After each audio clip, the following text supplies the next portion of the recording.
Zdravo svima! U današnjem snimku ćete gledati nešto malo drugačije. Dakle, još od samog testa u Alfi 159 mnogi su komentarima tražili da snimim ubrzanje isti, tako da sam se danas odlučio otići na autoput i snimiti ta ubrzanja. Ali također ćemo raditi jedan mali giveaway, dakle dijelit ćemo ovu rukavicu za pranje auta koju ja lično koristim kada perem svoje.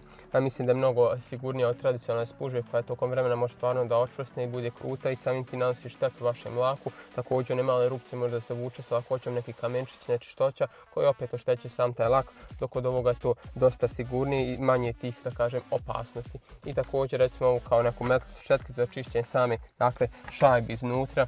Ja lično dok je nisam imao, stvarno sam se naprijedao da čistim to, pogotovo taj dio kod suvozača, dok ovim stvarno s lakoćom možete to odraditi bez ikakvih problema. Sve što treba da uradite jeste da lajkujete sam video, da se pretplatite na kanal i da komentarišete koji automobil biste vi željeli da vidite nekom od sljedećih testova. Sretnog dobitnika ćemo izvući nasumično i objavit ćemo to na Instagram i YouTube profil za nekih 14 dana.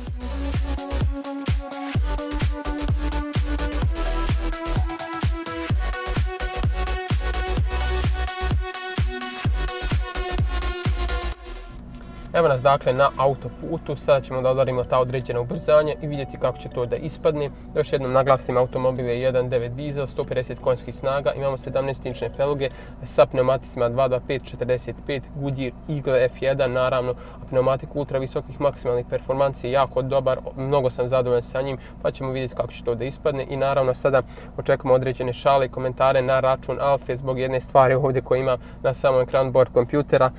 Nešto je bilo loše s akumulatorom, tako da je došlo do nekog određenog kratkog spoja. Kao što vidite, ovaj dio ekrana je potpuno, da kažem, crn tamo, dok je ovaj normalan. Naravno, očekivat će neke šale na račun same Alfe, ali stvarno vas vjerujem nije bilo do Alfe, nego je do samog akumulatora. Kada je to riješeno, dakle, svi ti neki određen problem nestali, eto da kažem, došlo do nekog kratkog spoja, tako da je taj ekran prepolovio se, ali naravno, slobodno komentarišite, niko neće da se uvrijedi. Dakle, ovo prvo ubrzanje ćemo probati sa svim sistemima kontrole uključenim, tako da vidjet ćemo sada kako će to ići. Probat ćemo naravno nekoliko ovih, dakle kada isključimo ovaj ASR, kako se zove u samoj Alfi, samim tim to je kontrola trakcije, vidjet ćemo kako će dakle ići sa tim uključenim i bez naravno svih tih elektronskih pomagala, tako da ovaj prvi pokušaj idemo bez samih pomagala.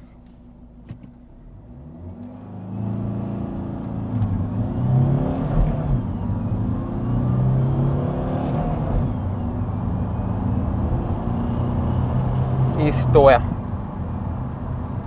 Dakle, fabrika navodi samo ubrzanje od 0 do 100 za nekih 9+ sekundi, ali mi ćemo naravno da to provjerimo kod kuće. Naravno, kad budemo tokom same montaže ćemo izmjeriti tačno to ubrzanje, tako da ćemo moći to vidjeti adekvatno koliko je bilo. Dakle, drugi pokušaj ubrzanja, radimo sa ASR-om isključenim, sada ćemo da vidimo.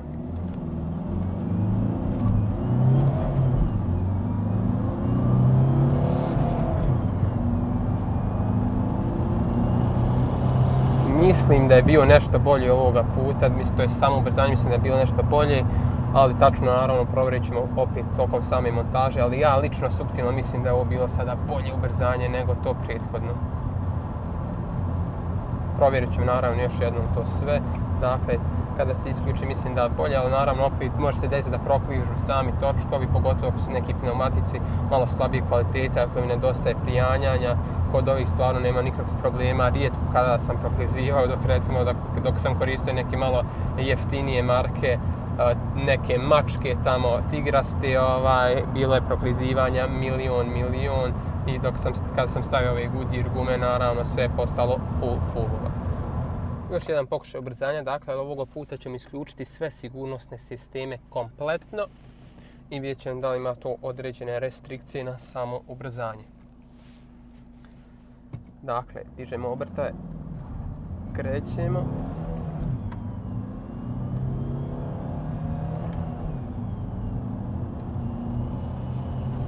Stop. Ne znam, stvarno ne mogu ocijeniti da li je bilo neke određene razlike pri samom ubrzanju. Ovoga puta nije bilo, kažem, proklizivanja, tako da ne znam da li sam imao bolji ili lošiji start, ali procijenit ćemo to kada budemo montirali sam snimak. Probat ćemo još jedno samo ubrzanje sa svim sistemima uključenim i to bilo to za recimo ubrzanja od 0 do 100. Dakle, evo zadnji pokušaj 0 do 100 sa svim sistemima uključenim. Vidjet ćemo sada kako izgleda to. malo proklizivanja sada.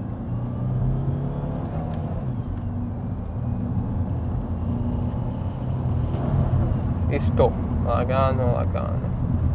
Iako je bilo malo proklizivanje, mislim da toliko nije bilo loše uopšteno, tako da ćemo to da premjerimo naravno.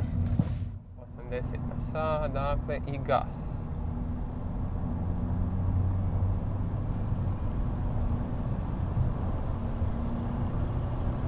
Evo sada do 130 smo išli, dakle to je neko ograničenje.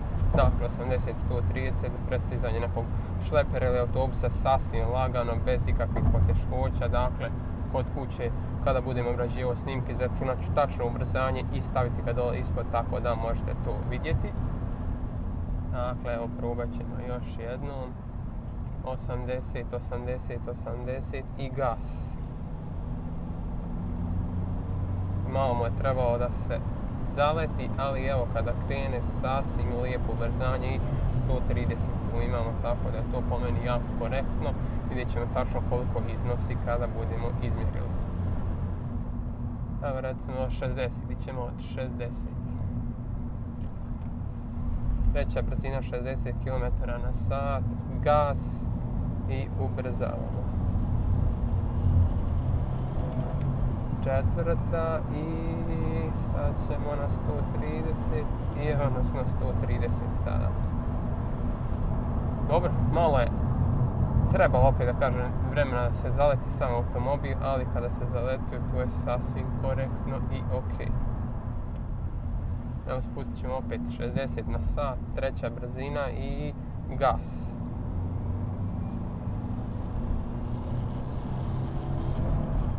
Malo bolje sada šaltanje je bilo i